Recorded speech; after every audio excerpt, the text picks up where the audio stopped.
जय माता दी divine family, thank you so much for your lovely comments, like share and subscribe. आप लोगों ने जो सुंदर सुंदर कमेंट्स किए हैं, वीडियोस को लाइक किया है, शेयर किया है, चैनल को सब्सक्राइब किया है। हम यूनिवर्स से प्रे करते हैं जो भी आप हमारी तरफ भेज रहे हैं ये सब आपके पास कई गुना होकर पहुँचे। जो आप देते हैं 100% आपको मिलता है। आज हम रीडिंग स्टार्ट करेंगे, उससे पहले आपको बता दें कि बहुत सारे लोगों ने डिमांड की थी मेंबरशिप की, तो बधाई हो आप सबको। यूनिवर्स को थैंक यू बोलते हैं, डिवाइन पावर को थैंक यू बोलते हैं, माता रानी को थैंक यू बोलते हैं। आप चेक कर सकते हैं, आपको मेंबरशिप का ऑप्शन मिल जाएगा। कल भी किसी ने कमेंट में पूछा था कैसे लें मेंबरशिप। जहाँ नीचे कमेंट दिए रहते हैं, लाइक शेयर के बहुत सारे ऑप्शंस हैं, वहीं पर एक थैंक्स का ऑप्शन लिखा रहेगा। एक हार्ट शेप बना है जिसमें थैंक्स लिखा हुआ है और उसमें डॉलर बना हुआ है। उसे आप जैसे ही प्रेस करेंगे नीचे आपके पास मेंबरशिप के ऑप्शन आ जाएंगे, 1 2 3 4। तो आपकी इच्छा है आप कौन सी मेंबरशिप ले रहे हैं और आप को उस हिसाब से महीने में रीडिंग में आपको कितने रीडिंग में आपको आपके नाम से अलग से कार्ड्स निकाले जाएंगे। कुछ स्पेशल आपको टिप्स दी जाएंगी ग्रह गोचर चेंज की, जो आप तक पहुँच आपके कुछ स्पेशल वीडियोज़ होंगी आपके लिए और आपके नाम से कुछ चीज़ें होंगी। तो मंथली आप ये मेंबरशिप के लिए अमाउंट वहाँ से चुन सकते हैं। इसे आप नेक्स्ट मंथ में घटा बढ़ा सकते हैं अपने हिसाब से। और यूनिवर्स को हम थैंक यू बोलते हैं। इसे यूनिवर्स का एक गिफ्ट लेकर आगे बढ़ते हैं। हम आपको ब्लेस्ड करते हैं, आप हमें ब्लेस्ड करें और यूनिवर्स तो पूरी संसार को ब्लेस्ड करें। जब हम दूसरों को ब्लेस्ड करते हैं, यकीनन हमें ब्लेसिंग्स मांगने की ज़रूरत यूनिवर्स से नहीं होती है। आज हम पहले बात करते हैं शनि का राशि परिवर्तन जो हो रहा है। शनि का राशि परिवर्तन हो रहा है, एक बहुत बड़ी घटना हो रही है सौरमंडल में। सूर्य ग्रहण भारत में दृश्य नहीं है तो इसका यहाँ पर प्रभाव नहीं पड़ेगा, लेकिन जहाँ ये दिखेगा वहाँ इसका बहुत नेगेटिव इफेक्ट पड़ेगा। हम ईश्वर से प्रे करते हैं कि ना पड़े। और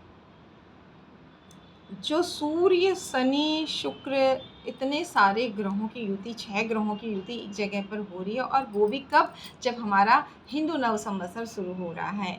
तो यहाँ पर डरने की ज़रूरत नहीं है, आप इसे उत्सव के रूप में मनाइए। जब सूर्य देव शनि के घर में जाते हैं तो इसे हम, अब यहाँ तो सूर्य शनि दोनों मिल रहे हैं, वहाँ तो जब उसकी राशि में जाते हैं तब हम जो है एक उत्सव मनाते हैं। और उत्सव कैसा मनाते हैं, जिसमें हम केवल खाते नहीं हैं, देते हैं। हम मंदिर जाते हैं, हम खिचड़ी देते हैं। भगवान शिव की आराधना से शनि खुश होते हैं तो भगवान शिव के मंदिर में खिचड़ी दी जाती है। कौओं की सेवा से पूर्वज खुश होते हैं तो गुगुती, हम क्या कहते हैं, काले कौवे काले गुगुती माला खा लेंगे उत्तराखंड में। और बाकी जगह भी खिचड़ी का दान देना, अन्य चीज़ों का दान देना, दही का सेवन करना, शुक्र को बल देना। तो वही तो एक खगोली घटना हो रही है, इसमें इतना डरने की बात क्यों है। यहाँ थोड़ा सा आपको सावधान ज़रूर रहना है। हर राशि के हिसाब से आपको बताएंगे अगर आपकी डिमांड होगी, लेकिन कॉमनली अगर बताएं आपको यहाँ पर अगले 2 महीने 2.5 साल तक इसका इफेक्ट, तो देखिए शनि का जहाँ जहाँ दृष्टि आपके बाई बर्थ, अगर शनि कैसे हैं इस बात पर डिपेंड करता है, और कर्मा यहाँ के और पास्ट के कैसे हैं ये भी डिपेंड करता है कि शनि आपको क्या देंगे। तो आप शनि कर्म फलदाता हैं। अब जब शनि राहु के साथ आ गए हैं ना, तो थोड़ा सा प्रॉब्लम यहाँ हो रही है। ये 2 महीने जो हैं आपने विशेष सावधानी रखनी है। वैसे तो शनि गुरु के घर में जा रहे हैं, ठीक है, गुरु ज्ञान देंगे और शनि कठिन परिश्रम करवाएंगे। तो अगर ये दोनों चीज़ लेने वाले आप बन जाएं, गुरु नाराज कब होते हैं, जब ईगो और फैट बढ़ जाएगा। फैट कब बढ़ जाएगा, जब आलस्य। गुरु चांडाल योग क्या होता है, आलस्य में आपका फैट बढ़ जाता है, आपका ईगो भी बढ़ जाता है, तो फिर दिक्कत आती है। तो यहाँ पर अगर आप अपने व्यवहार पर थोड़ा सा ध्यान रखें, जैसे आपसे कहा ना उस दिन क्या क्या करते हैं, दान पुण्य करिए और शुक्र की चीज़ों को धारण कीजिए, सेवन कीजिए, महिलाओं का सम्मान कीजिए। घर की महिलाओं का सम्मान करेंगे ना, इससे आपके राहु भी शांत होंगे। क्योंकि दैत्य गुरु शुक्राचार्य थे, तो राहु कौन है, अमृत पी, राक्षस ने अमृत पी लिया था। तो घर की महिलाओं का सम्मान करने से भी यहाँ पर राहु आपको नेगेटिव इफेक्ट नहीं देंगे। घर में सीलन है, टपकते हुए नलके हैं, लड़ाई झगड़े विवाद हैं, तो ही ओवरथिंक नेगेटिव थॉट्स हैं रात भर, जो अभी चल रहा है ना, उसी में आग में घी डालने का काम ये गोचर करेगा।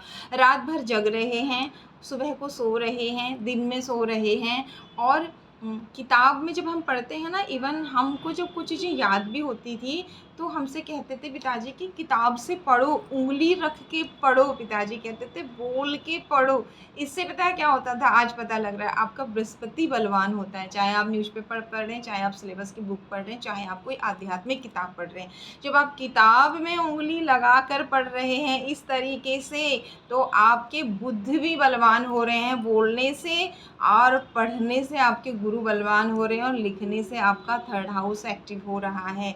और ये सब चीज़ें जब आप मोबाइल में देख देख के, सुन सुन के पढ़ रहे हो, समझ रहे हो, और फिर कुछ टाइम बाद भूल जा रहे हो, और आपका राहु एक्टिव हो रहा है, ऐसा लग रहा है कि मुझे तो सब कुछ आ रहा है और साल भर बाद सब कुछ गायब हो जा रहा है, हेल्थ इश्यूज, गैस एसिड बन रही है। तो बस इस लाइफ स्टाइल को बदलना होगा इस गोचर में। बच्चे तो बच्चे, बड़े भी यही कर रहे हैं। बिना मोबाइल फ़ोन के ना हमारा काम चलता है, ना आपका चलता है। एक टाइम फ़िक्स कर दीजिए कि इतने घंटे से ज़्यादा नहीं। उसमें से आपने अपने आप को डेली 1 घंटा देना ही देना है, अगर आप चाहते हैं। ये 2 महीने ही नहीं, ये साल ही नहीं, ये 2.5 साल को अगर आप अपने लिए अच्छा करना चाहते हैं, फ़िज़िकल और मेंटल एक्सरसाइज़ को आधा-आधा घंटा भले ही दे दीजिए, आपको ज़रूर देना है। क्योंकि भयंकर गैसेज़ बनेंगी बॉडी में, जगह-जगह फँसेंगी, पेन होगा, और डॉक्टर्स को भी समझ में नहीं आएगा। रात को सो नहीं पाएँगे, क्योंकि 12th हाउस है, हमारी नींद का है, हमारे सबकॉन्शियस माइंड का है, हमारे ओवरथिंक नेगेटिव थॉट्स का है, और वहीं ईश्वर से कनेक्शन बनाने का भी है। तो जो लोग ईश्वर से कनेक्शन बनाना चाह रहे हैं, बहुत टाइम से उनकी बहुत सारी चीज़ें रुकी हुई हैं, उनके लिए बहुत अच्छा समय भी है। तो बुरा ही नहीं है इसमें सब कुछ। अच्छा भी, अगर आप पिता से झगड़ा कर रहे हैं, माँ से झगड़ा कर रहे हैं, घर में बीवी से मारपीट कर रहे हैं, बच्चों से मारपीट कर रहे हैं, बच्चे माता-पिता का अनादर कर रहे हैं, उनसे गाली-गलौज कर रहे हैं, तो फिर ये गोचर आपके लिए ख़राब हो सकता है, नहीं बहुत ख़राब हो सकता है। यहाँ पर आपने ध्यान रखना है। आयुर्वेद, जैसे कोविड के टाइम में आयुर्वेद को फॉलो कर रहे थे, जो लाइफ़स्टाइल कैसा हो गया था, कितने घंटे की नींद लेना है, विटामिन सी ज़रूर लेना है, धूप ज़रूर लेनी है, हमें बाहर जाना है तो हाथ ज़रूर धोने, और हमने सफाई का विशेष ध्यान रखना। अगर उन चीज़ों को ध्यान में रख लिया, और कठिन परिश्रम हम कर ही रहे थे, क्योंकि हर एक चीज़ डिसिप्लिन से चल रही थी, तो फिर ये गोचर कुछ बहुत अच्छा दे सकता है। बस सावधानी कहाँ रखनी है, इन 2 महीनों में अनावश्यक कोई बड़ा इन्वेस्ट मत करिए, अचानक जोश में आकर, किसी के कहने में आकर, होश खोकर। इस समय जो प्लान्ड है आपके पहले से कि मुझे ये खरीदना है, ये जो लेना है, इससे जिससे जो आप, जैसे आपने कोई पहले से ही घर देखा है, संपत्ति देखी है, इंक्वायरी करी है, वहाँ करिए।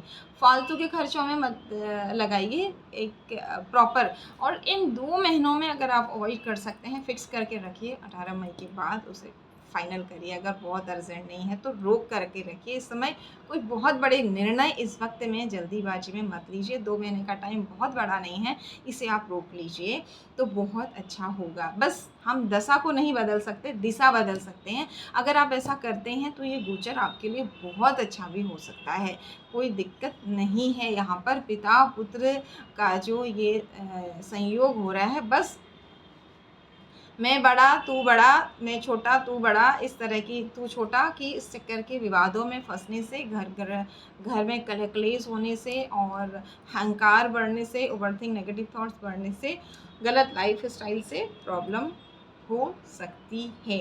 अगर हम ध्यान रखते हैं इन चीज़ों का, क्योंकि इस वक्त में ना जो ग्रहों का गोचर है, आपको हवा और पानी से संबंधित कुछ तकलीफ़ें इस गोचर में हो सकती हैं। जैसे कोविड में लगे इंजेक्शंस के कुछ साइड इफ़ेक्ट्स लोग बता रहे हैं कि खांसी जल्दी ठीक नहीं हो रही है, वही चीज़ों में थोड़ा-सा और दिक्कत बढ़ सकती है। हमने ये नहीं बोलना है बढ़ेगी, अगर हम ध्यान नहीं दे रहे हैं। नसों का, गैस का, एसिडिटी का प्रॉब्लम, और आपका प्लानिंग, प्लॉटिंग, इविल एक्टिविटी करके लोग जो आपको तंग कर रहे हैं, उनके साथ उनसे दूर रहिए। इस समय टोटकों के चक्कर में ज़्यादा मत पड़िए। भगवान शिव की आराधना, हनुमान जी की आराधना, माँ भगवती की आराधना, ये आपके शनि, राहु और मंगल, इन सबको बैलेंस करने वाले हैं। मेडिटेशन और योगा, ये आपके शरीर को, दिमाग को फिट रखने वाला है। अगर आप अपने साथ काम करने वाले, अपने से बड़ों का ऑफिस में सम्मान कर रहे हैं, अपने नीचे काम करने वालों को भी गिफ्ट दे रहे हैं, उनका सम्मान कर रहे हैं, हेल्प कर रहे हैं, उनका हक नहीं मारने दे रहे हैं, नहीं मार रहे हैं, तो फिर ये गोचर आपके लिए वरदान साबित होगा। मेष राशि वालों के लिए 12th हाउस में ये गोचर होगा और आपकी शनि की 7.5 चालू हो रही है। तो अब आपको असली रंग सब 7.5 साल में सबके असली रंग दिखेंगे।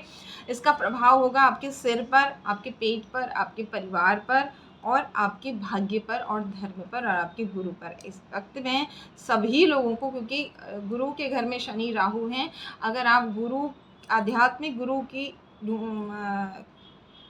आप ढूंढ रहे हैं, उनको आप किसी को बनाना चाह रहे हैं, तो ये 2 महीने आपको, ये 2.5 साल रुकना चाहिए एक्चुअल में तो, लेकिन ये 2 महीने बहुत अच्छे नहीं होंगे इस चीज़ के लिए। और यहाँ पर अपने अंदर के गुरु तत्व को पहचानिए और अगर अपने गुरु धारण किए हैं तो उन्हें मानते रहिए, दिल से उन्हें धन्यवाद करते रहिए, प्रणाम करते रहिए।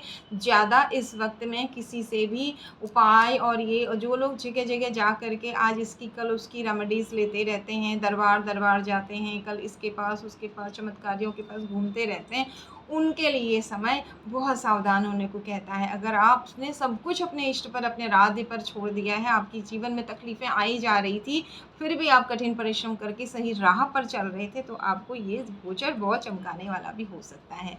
ठीक है, इसी तरह के बाकी राशियाँ, वृषभ राशि के लिए 11th हाउस में होगा, तो संतान को लेकर थोड़ा सावधानी रखनी पड़ेगी। गर्भवती हैं तो थोड़ा सावधानी रखनी होगी। मिथुन राशि को अपने पेरेंट्स और इन-लॉज़ को लेकर और अपने स्वास्थ्य को लेकर, गैस एसिडिटी को लेकर ध्यान रखना होगा। कर्क राशि वालों के लिए बहुत राहत मिलने वाली है, लेकिन फिर भी आपके छोटे भाई बहन, आपके फ्रेंड्स और आपके जो पार्टनर के छोटे भाई बहन और उनके पार्टनर हैं, उनके साथ यहाँ पर आपको थोड़ा ध्यान रखना होगा। सिंह राशि वालों को विशेष सावधान रखना होगा, क्योंकि शनि आपके राशि में बहुत अच्छे रिजल्ट नहीं देते हैं। 6th हाउस 7th हाउस के लॉर्ड होकर के ये अष्टम में शनि जाएंगे, तो ये 2.5 साल शनि की विशेष रेमेडीज़ आपको करनी होंगी और अपने वैवाहिक जीवन को बचाने के लिए आपको बहुत सारे प्रयास इस वक्त में अपनी तरफ से करने होंगे कि मुझे इस वक्त में शांत रहना है, परिस्थितियाँ चाहे जैसी भी हों। अगर आपकी बाय बर्थ शनि अच्छे नहीं हैं, सप्तम भाव अच्छा नहीं है, तो आप लोगों को विशेष ध्यान रखना चाहिए। कन्या राशि के सप्तम भाव में ये सब हो रहा है, तो आपके लिए भी लाइफ पार्टनर, बिजनेस पार्टनर और आपके खुद की जो सोच है, डिसीजंस हैं, उन सब पर इसका प्रभाव पॉजिटिव नेगेटिव दोनों पड़ेगा आपके व्यवहार और आपके रेमेडीज़ के अकॉर्डिंग। अगर आप सारी राशियों का डिटेल चाहते हैं तो प्लीज़ कमेंट कीजिएगा, अदरवाइज़ सबके लिए यही है। आपकी कुंडली में, हर किसी की कुंडली में शनि की स्थिति और उनकी लग्न के हिसाब से लॉर्डशिप क्या है वो भी बहुत ज़्यादा मायने रखता है। हालांकि चंद्र राशि से ही आपकी शनि की ढैया और 7.5 देखी जाती है। अगर आपकी 7.5 या ढैया चल रही है तो फिर आपने अपने आराध्य से जुड़े रहना है, और इस वक्त में शनिदेव आपको जो भी पीड़ा देंगे ना, वो एक परीक्षा होगी। जिस तरीके से आप परीक्षा में कितना पढ़ के जाते हैं आपको पता नहीं होता कहाँ से आएगा, और जब आप बहुत मेहनत करते हैं तो आपका रिज़ल्ट आने के बाद आप उस मेहनत को भूल जाते हैं, जब आपको उसका अच्छा फल मिलता है। तो यही 2.5 साल होंगे कि आप खूब मेहनत करिए, अच्छा काम करने में बहुत दिक्कत आएगी, आप फिर भी करते रहिए, फिर 2.5 साल बाद ये आपको बहुत अच्छा इनाम भी देके जाएंगे, रिज़ल्ट भी देके जाएंगे। इन शॉर्ट, डिसिप्लिन्ड रहिए और हमारे जो बड़े बुज़ुर्गों ने चीज़ें बताई हैं उन्हें फॉलो करते रहिए। हर विपरीत परिस्थिति में पॉजिटिव रहिए, छल कपट से दूर रहिए, नेगेटिव थॉट्स, ओवरथिंक से दूर रहिए, पसीना बहाने वाले काम ज़रूर करिए, हार्डवर्क सही दिशा में ज़रूर करिए, अपने धर्म से जुड़े रहिए। फिर आप किसी भी राशि की हों, आपको अगर तकलीफ़ आई भी तो शनि जितना आपसे लेते हैं उसको बढ़ाकर वापस भी देते हैं, अगर आप सही रास्ते पर हैं, धर्म से जुड़े हुए, ईमानदार हैं। ये गोचर हम सब के लिए बहुत अच्छा हो, यही मंगल कामना करते हैं। और बहुत सारे लोगों को बुरा बुरा सुन के नेगेटिव मत होइए। कोविड के समय में अगर ईश्वर ने आपको ज़िंदा रखा है, तो जब तक जितनी ईश्वर ने हमें जितना भी दिन लिख कर भेजा है वो हम काट कर जाएंगे। अच्छे से बुरे से हर दिन आप सोचते हैं, हर दिन आपकी ना खुशी की रिज़ल्ट अलग होती है। जब एक छोटा बच्चा होता है तो बड़े बच्चों को देख के ऐसा लगता है कि अरे ये बड़े हो गए, कितना अच्छा इनकी लाइफ है, ये कॉलेज जाते हैं, हम भी कभी कॉलेज जाएंगे। फिर कॉलेज जाने के बाद आपको लगता है यार कॉलेज तो सभी कर लेते हैं, क्योंकि एक टाइम बाद पहले आपको लगता था कि कभी आप भी ग्रेजुएट होंगे, पोस्ट ग्रेजुएट होंगे, है ना। खुशी हर वक्त बदलती जाएगी। फिर लगता है अरे यार जॉब नहीं है तो पढ़ने से क्या होगा, फिर लगेगा अच्छा पार्टनर नहीं है तो फिर क्या होगा, फिर लगेगा अच्छे बच्चे नहीं हैं तो फिर क्या होगा, अच्छा पैसा नहीं, पैसा होने के बाद भी फिर बच्चों की लाइफ अच्छी नहीं है तो पैसा कमा के क्या होगा, बच्चों की लाइफ अच्छी होगी तो बच्चे हमें पूछ नहीं रहे हैं तो फिर क्या होगा। तो ये घूमता रहता है, इसलिए आज बहुत अच्छा है, जैसा भी है प्रेजेंट में रहिए और उसे अच्छा बनाने की कोशिश करिए। हम दूसरों को सुधार नहीं सकते हैं, अपने अपने आप को खुश करने के लिए आपको ही प्रयत्न करना पड़ेगा। और सबको ऐसे भाव से दीजिए कि उससे हमें कुछ नहीं चाहिए, ईश्वर हमें देते रहें और हम लोगों को देते रहें, चाहे वो श्रम हो, चाहे वो धन हो, चाहे वो ज्ञान हो। यही कामना के साथ आगे चलिए तो ज़िंदगी बहुत सुंदर होगी, और नहीं तो इसी उधेड़-बुन में रहेंगे, आज शनि खराब होने वाला है, जाओ, और हम तो उसे पहले ही मैनिफेस्ट कर लेते हैं कि अब तो हमारा खराब टाइम आ रहा है, अब तो ये हो रहा है। हाँ, थोड़ा प्रॉब्लम हो सकती है इस वक्त में, हमें सावधान रहना, बस इससे ज़्यादा नहीं। और ईश्वर है ना, वो हमें पार निकाल लेंगे हमारे अच्छे करवा करवा करके, क्योंकि कर्म कराने वाले भी ईश्वर ही, हम कोई नहीं होते हैं, करने कराने वाले वही होते हैं। इस पॉजिटिव विचार के साथ आगे बढ़िए, यकीन मानिए ये 2.5 साल बहुत कुछ सिखा के, बहुत कुछ दिखा के और बहुत कुछ गिफ्ट देकर भी जाएंगे। Once again thank you so much, God bless you all, जय माता दी।